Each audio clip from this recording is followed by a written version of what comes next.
Deputy CM Pawan Kalyan గారు మాకు ఈ అవకాశాన్ని ఇచ్చిన గౌరవనీయుల సభాపతి గారికి కృతజ్ఞతలు తెలియజేసుకుంటాం. గౌరవ ముఖ్యమంత్రి గారికి కూడా నమస్కారం తెలియజేసుకుంటాం. జిఎస్టి సంస్కరణ మీదుగా ఆంధ్రప్రదేశ్ శాసనసభలో జరుగుతున్న ఈ చర్చలో భాగంగా ఈ దేశంలోని ప్రతి పౌరునికి ప్రత్యక్షంగాను పరోక్షంగాను లబ్ధి కలిగించే ఒక చారిత్రాత్మకమైన దిశానిర్దేశకమైన అంశంపై నేను ప్రకటన చేస్తాను. గౌరవ ముఖ్యమంత్రి శ్రీ నారా చంద్రబాబు నాయుడు గారి సూచనల మేరకు ఈ సమిష్టి నిర్ణయానికి మన రాష్ట్రం ఒక నిర్మాణాత్మక సహకారం అందించింది. ఇటీవల కాలంలో జిఎస్టి పన్నుల విధానంలో చోటు చేసుకున్న అతిపెద్ద సంస్కరణలలో ఒకదానికి రాష్ట్ర ప్రతినిధిగా బాధ్యత వహించడం నాకు చాలా గర్వకారణంగా ఉంది. గౌరవ ప్రధానమంత్రి శ్రీ నరేంద్ర మోదీ గారు 2025 ఆగస్టు 15న 79వ స్వాతంత్ర దినోత్సవ సందర్భంగా ఎర్రకోట నుండి చేసిన జిఎస్టి 2.0 సంస్కరణల చారిత్రాత్మక ప్రకటన దేశ ప్రగతికి బాటలు వేస్తాం. ఈ సంస్కరణలను ముందుండి నడిపిన గౌరవ కేంద్ర ఆర్థిక మంత్రి శ్రీమతి నిర్మలా సీతారామన్ గారి కృషి ప్రత్యేకంగా అభినందనీయం. జిఎస్టి మండలి 56వ సమావేశంలో వాటిని ఆమోదించింది.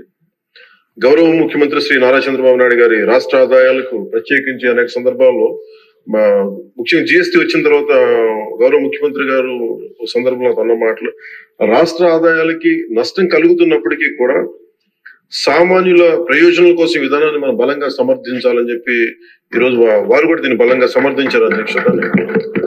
ఎందుకంటే మనకి ఆర్థిక ఆటుపోట్లని చూస్తూ కూడా వచ్చే ఆదాయం తగ్గిపోతున్న జిఎస్టి సంస్కరణ వల్ల, కానీ దాన్ని ఇంకొకలాగా దాన్ని ఎలా పూడ్చుకోవాలని తెలిసి ఆయన ముందుండి దీన్ని మద్దతు తెలిపినందుకు వారికి నా కృతజ్ఞతలు తెలియజేస్తాను. ఈ చారిత్రాత్మక సంస్కరణలకు మద్దతు తెలిపిన తొలి రాష్ట్రంగా నిలిచింది నారా చంద్రబాబు నాయుడు గారి నాయకత్వంలోని ఆంధ్రప్రదేశ్ ప్రభుత్వం. జిఎస్టి పన్నుల విధానాన్ని సులభతరం చేయడం ద్వారా సాధారణ ప్రజలకు ప్రత్యక్ష లాభాన్ని చేకూర్చి వ్యాపారులపై పన్నుల భారాన్ని తగ్గించి పన్ను వ్యవస్థలో పారదర్శకతను పెంచుతోంది. ఈ చారిత్రాత్మక సంస్కరణ పన్నుల విధానాన్ని సులభతరం చేసి వ్యాపార పరిశ్రమల అభివృద్ధికి సహకరిస్తుంది. ప్రజల పొదుపును పెంచి కొనుగోలు శక్తిని పెంపొందించడానికి, కొత్త పెట్టుబడులను ఆకర్షించి దేశాన్ని స్థిరమైన వృద్ధి మార్గంలో నిలపడానికి దోహదపడుతుంది. జిఎస్టి రేట్ల సరళీకరణ ద్వారా ప్రజలు అధికంగా ఉపయోగించే వస్తువులు సేవలకు డిమాండ్ పెంచి ఉత్పత్తిని విస్తరించి కొత్త పెట్టుబడులను ప్రోత్సహిస్తుంది. తద్వారా ఆర్థిక వృద్ధికి దారితీస్తుంది. నిజంగా ప్రజలకి ఆర్థిక వ్యవస్థకి చాలా లాభదాయకమైన సంస్కరణ. రంగాల వారీగా చూసుకుంటే ముఖ్యంగా రైతుల కోసం ట్రాక్టర్లు, వ్యవసాయ యంత్రాలు, పరికరాలు మరియు ఇన్పుట్స్ పై పన్నులు తగ్గించడం వల్ల సాగు వ్యవసాయ వ్యయాన్ని తగ్గించి ఉత్పాదకను పెంచుతాయి.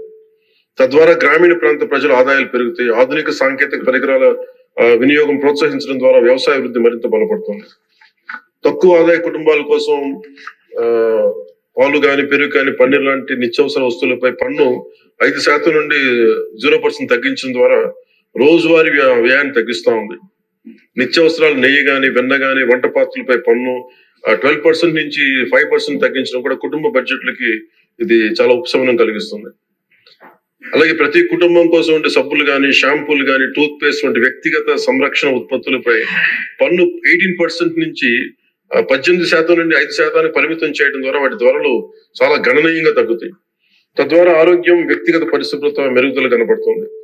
మధ్యతరగతి కుటుంబాల కోసం కార్లు, ఫ్రిడ్జ్లు, టీవీలు, ఎయిర్ కండిషన్లపై పన్ను 28% నుంచి 18% తగ్గించడం ద్వారా వాటి ధరలు అందుబాటులోకి వచ్చి ప్రజల జీవన ప్రమాణాలు మెరుగుపడతాయి.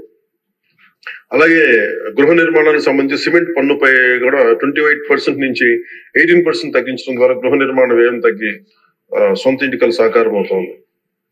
ఆరోగ్య రంగం కోసం ఔషధాలపై పన్ను 12% నుంచి 5%కి, అత్యవసర మందులపై పన్ను 5% నుంచి 0% తగ్గించడం ద్వారా రోగులకి చాలా కీలక ఉపశమనం కలిగి అందరికీ వైద్య సేవలు అందుబాటులోకి వచ్చి ప్రజా ఆరోగ్య సంరక్షణ మెరుగుపడుతుంది. ముఖ్యంగా బీమా రంగంలో జీవిత ఆరోగ్య బీమాపై పన్నుని 0%కి తగ్గించడం ద్వారా మరిన్ని కుటుంబాలు బీమా పొంది వారి జీవన ప్రమాణాలు మెరుగుపడితే వాళ్ళకి ఒక భరోసా ఇస్తుంది. ముఖ్యంగా ఎంఎస్సీల కోసం వ్యాపార ఉత్పత్తులు, మధ్యవర్తిత్వ సేవలపై పన్ను సరళీకరణ ద్వారా ఖర్చులను తగ్గించి పోటీ వాతావరణాన్ని పెంచుతా ఉంది. త్వరితగతిన వెంటనే రీఫండ్ ద్వారా వ్యాపారులు సమయానికి డబ్బు అందుబాటులో ఉండే వ్యాపారం ఎగుమతులు ఉపాధి అవకాశాలు పెరుగుతాయి.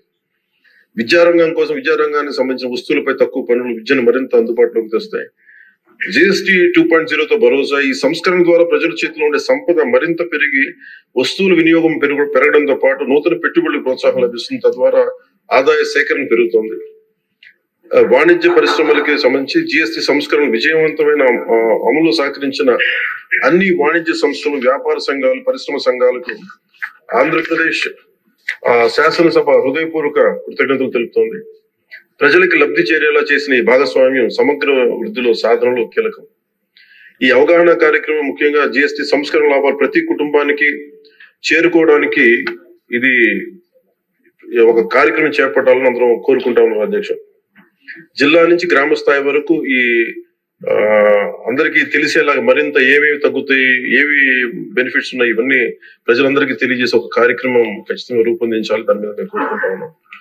అలాగే ఈ రెవెన్యూ కానీ, కమర్షియల్ ట్యాక్స్, పంచాయతీ అధికారులు గ్రామ స్థాయిలో ప్రజలకు నేరుగా కలిసి వాళ్ళకి మమేకం, వాళ్ళకి ఎలా లబ్ధి చేకూరుతుందో అది కూడా చెప్పగలగాలి.